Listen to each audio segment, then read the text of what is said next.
Takže zdravíme a dneska si dáme pivní lekcičku tady s Lenkou Koláčovou, naší abstinentkou. No, já bych chtěla opravdu moc poděkovat Patrikovi Mejzrovi za tuhle úžasnou nominaci. Díky, Patriku. Já díky Vojtovi.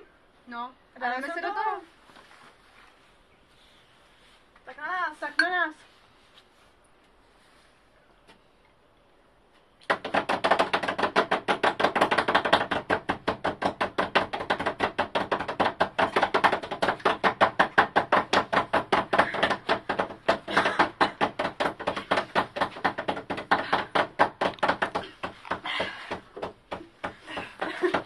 No.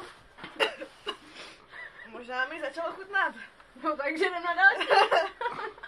Tak a my bychom tady dál nominovat já Petra Červinku, Já Verču Hliněnou, Kristiána Bodnára Kristýnu Borovičkovou a Lenku Svobodovou. a nakonec Nikču Čemusovou. Tak, ať vám chutná. Přesně tak.